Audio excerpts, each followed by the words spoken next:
You know, one of the things I always been curious about is why in some movies they only read one hand, and then I saw when I did a palm reading that both hands have to count, and I always wonder why it was. So why do we always have to read both hands during a hand reading? Well, when reading a palm is always we're gonna ask whether a person first they're right-handed or left-handed. Either way, it is wise to look at both hands.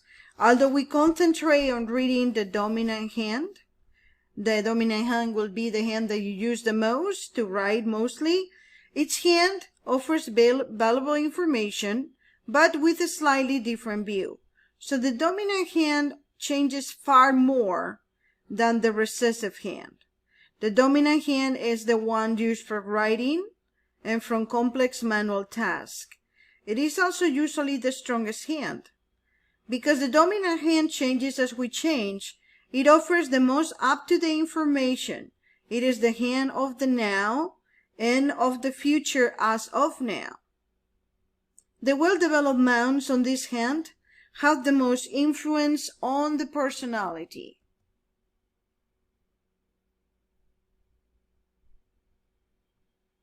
And its lines, and show the current life circumstances. Now for the recessive hand changes very little over time, but it does show us the characteristics given at birth. Everything written in the recessive hand is considered to be a possibility, which is stored in the subconscious mind. The recessive hand shows untapped aspects of the self, or qualities lying dormant within. Possibilities. A Palmistry saying sums it up.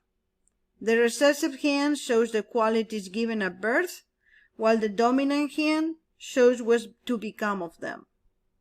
We can see, for better or worse, how a person has evolved from the original psychic blueprint of the palm. Some people stay very close to the original pattern, and the two hands will appear quite similar. More often, there is a difference between the hands, and this can tell you a great deal. You can often see at a glance if the person has not lived up to the full potential, or whether they have significantly evolved a part of themselves or overcome a challenge.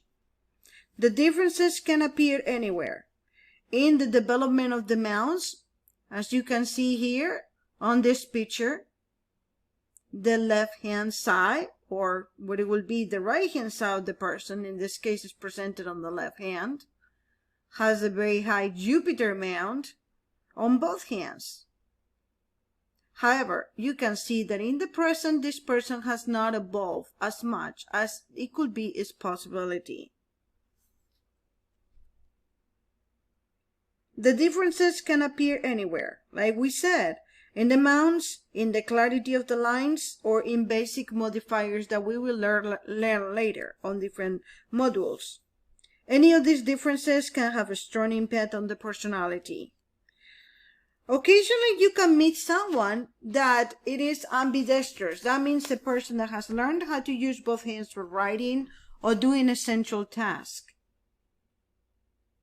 Sometimes this person has changed or was forced to change handedness by parents or life circumstances. This is going to be a little bit more complex. In reading these hands, you may have to concentrate on what the two hands have in common, which might be a great deal.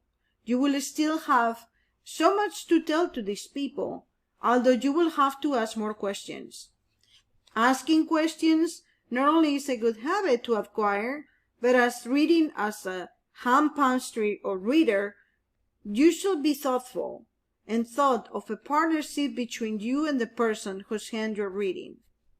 For an ambidextrous person, you can use each hand for different kinds of information.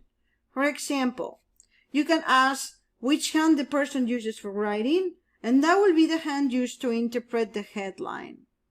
The hand used for manual or sport activities will be the one with the up-to-date information on the lifeline. You can also determine which hand to use for the hardline by asking which they use to reach out to other people. Whether reading the palms of someone who is right-handed, left-handed, or ambidextrous, comparing the two hands is fascinating and informative, and allowed us to get a more comprehensive picture of the person that you're reading. In the next module, we're going to learn about the basic modifiers and the attributes that make each hand unique.